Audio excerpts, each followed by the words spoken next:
नमस्ते दोस्तों। अगर आप बाल झड़ने से परेशान हैं और प्राकृतिक उपाय खोज रहे हैं तो आप सही जगह पर आए हैं। आज मैं आयुर्वेद के कुछ विशिष्ट सुझाव आपके साथ शेयर करूंगा जो आपको बालों के झड़ने से प्रभावी ढंग से निपटने में मदद करेंगे। सबसे पहले आइए आयुर्वेद के माध्यम से बालों के झड़ने को समझते हैं। खालित्य शब्द का अर्थ है समय से पहले बालों का झड़ना, जो आंशिक या पूर्ण हो सकता है। आचार्य चरक और वाग्भट के आयुर्वेदिक ग्रंथों के अनुसार इसके कारणों में पित्त प्रकृति, क्षार का अत्यधिक उपयोग, बहुत अधिक नमकीन भोजन करना, शुष्क क्षेत्रों में रहना और मालिश से परहेज भी शामिल है।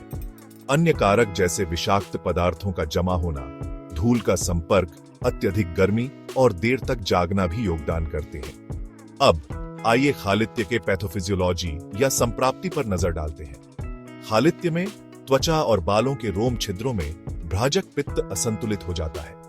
ये गड़बड़ी दूषित वात दोष के साथ मिलकर बालों के झड़ने का कारण बनती है। इसके अतिरिक्त दूषित रक्त और कफ दोष बालों के रोम छिद्रों को अवरुद्ध कर देते हैं, जिससे नए बालों का विकास रुक जाता है।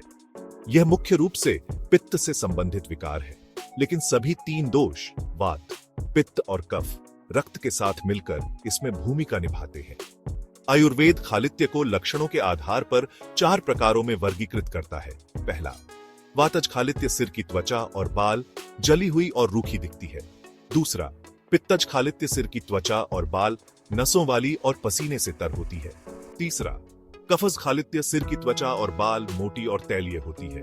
चौथा, त्रिदोषज खालित्य, इसमें तीनों दोषों के लक्षण दिखाई देते हैं। तो हम खालित्य का प्रबंधन कैसे करते हैं? सबसे पहले निदान परिवर्जन यानी कारक कारणों से बचना महत्वपूर्ण है। इसके बाद हमारे पास शोधन यानी शुद्धि है, जिसमें शामिल है पहला, नस्य बालों की जड़ों को पोषण देने के लिए नाक के माध्यम से दवा देना। दूसरा, झोंक चिकित्सा, स्थानीय दवा से पहले गंजे धब्बों पर झोंक लगाना।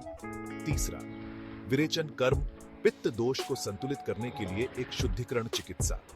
फिर हम शमशन की ओर बढ़ते हैं, जिसमें शामिल है पहला, रसायन बुढ़ापा रोधी और रोग प्रतिरोधक क्षमता बढ़ाने वाली चिकित्सा। दूसरा, अभ्यंग, भृंगराज तैलम जैसे औषधीय तेलों का प्रयोग।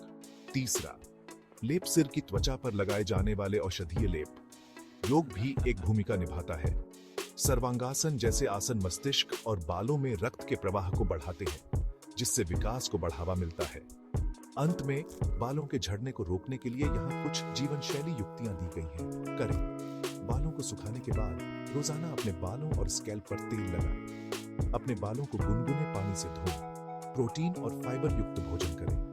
गोल ब्रिसल वाले ब्रश का इस्तेमाल न करें। फास्ट फूड और ठंडा बासी खाना खाने से बचें। नशीले पदार्थों से दूर रहें। बालों के उपचार सीमित करें और कठोर रसायनों से बचें।